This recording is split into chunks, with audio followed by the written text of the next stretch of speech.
Well, football never sleeps on the South Hill. A while since Bomber football, but hey, the Super Bowl coming up. So here on ICTV, special edition of Super Bowl X's and O's, and who other to bring in than the leader of Bomber football, their head coach, also their defensive coordinator, and head coach Michael Toerper. Coach, thanks so much for joining us. Pleasure to be up here in your world, Cam. Usually in my office. I'm in your office. Love you up here talking football. It's great. Let's take a look here. What do we got? Yeah, Coach, first play, we'll go to the NFC Championship game. First down defense, Vic Fangio on the Eagles side.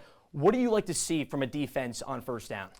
You know, a lot of times first down defense are going to be pretty vanilla, right? They don't want to get hit big for a big X play. They're going to come out in their base defense. They're going to get lined up. They're going to see what the offense is presenting for them. I think you got to wrinkle in some pressures every once in a while, but as you can see here, we got a short split from the receiver down to the bottom of the screen. They're actually putting their defensive end outside of that receiver or tight end, just get a little bit of a wider pass rush there. So let's run the tape and see what happens. Great motion, man. Yeah, so we just got motion, and it looks like we got some type of man-to-man coverage here. And then I want to run it back real quick and freeze it as that running back's on the ground.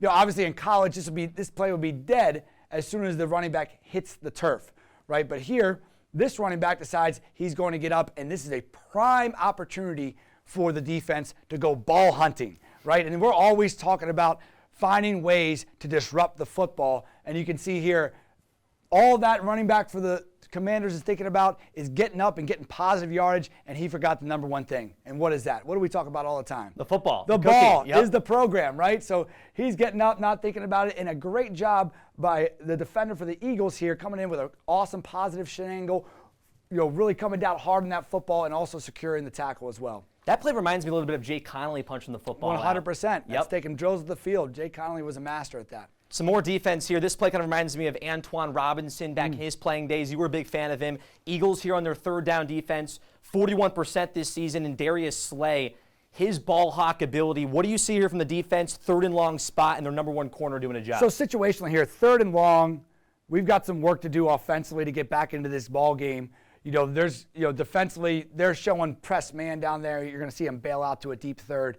And really what we want to do is not get beat deep at this point defensively, right? I mean, this is the NFL. No lead is safe. But at the same point, it's 3rd and 12. You know, we put ourselves in a one-on-one man-to-man matchup. That gives them an opportunity to make a play or get a pass interference, which, you know, would hate to give up a first down that way. So let's run the tape and see what happens.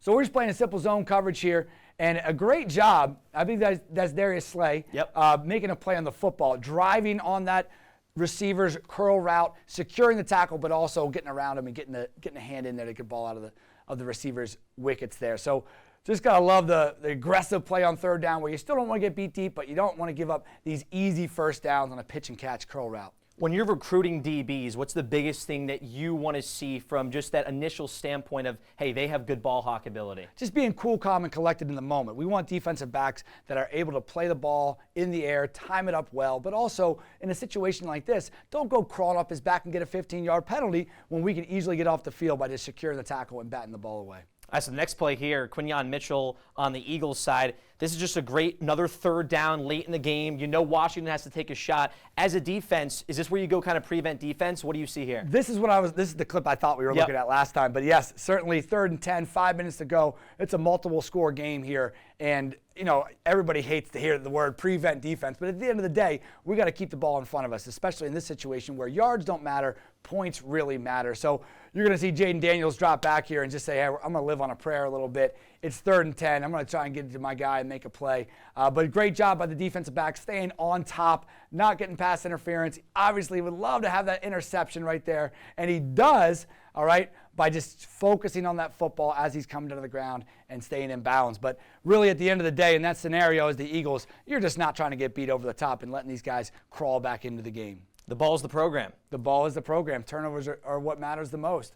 We'll move over to the AFC now. Steve Spagnuolo, just a phenomenal defensive coordinator, won a Super Bowl with the Giants. You look at some third down spots here. Maybe the Chiefs are the best third down defense in the NFL for how they swarm and rally to the football. Yeah, especially the way that Spags presents in different ways, right? Shows you one thing, brings another. And here he's got 5 guys up. You got to account for 95 at all times. Any offensive line is going to especially if it's a balanced line, they're going to slide to 95 here. So let's run the tape and see what happens both from a front standpoint and a coverage standpoint. So we're sliding over to Chris Jones. We're playing man coverage.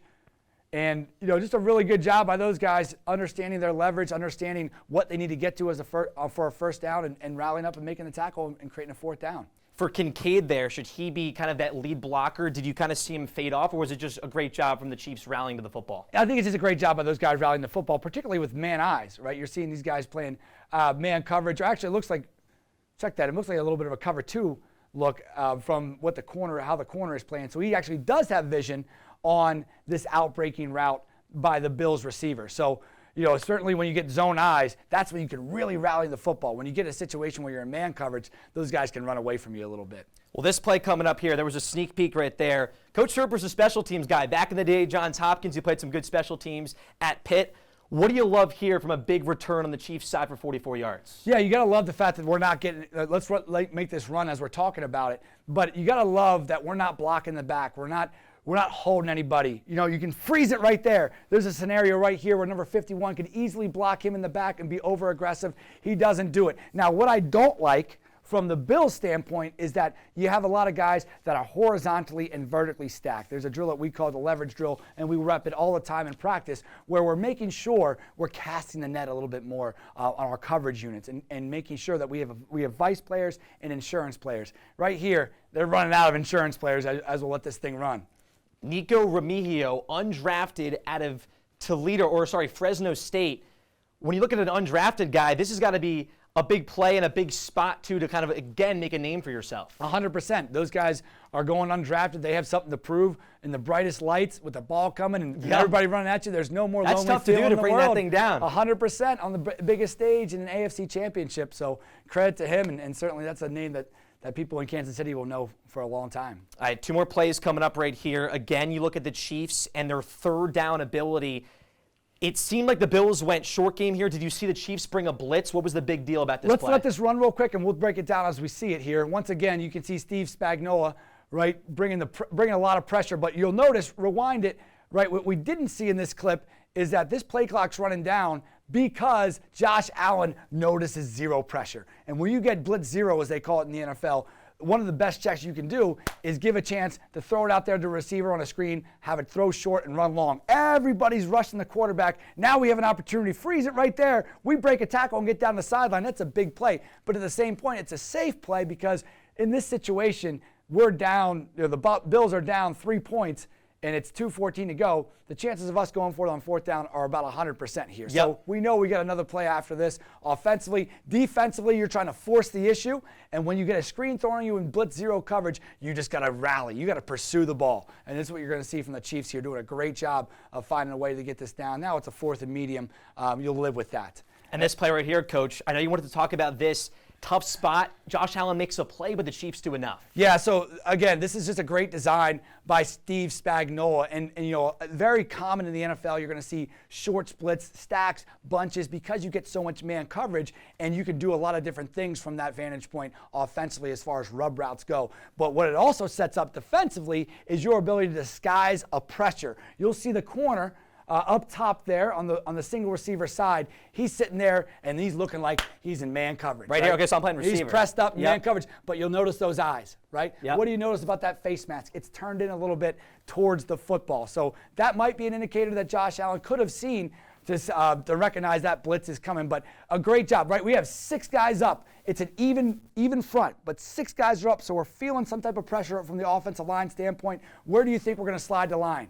Probably to the right here a little bit. To 95. Yep. Wherever 95 is, that's where we want to yeah. have some extra help. So they're going to slide the protection to 95. You're going to see guys drop out. We call this a simulated pressure, where they're showing one thing, they're bringing another, they're rolling down to play zone coverage. It's a beautifully designed blitz to create free rushers. 95 over there, everybody's sliding to him. 2 guys are coming free. And this, listen, if you rewind it again, right?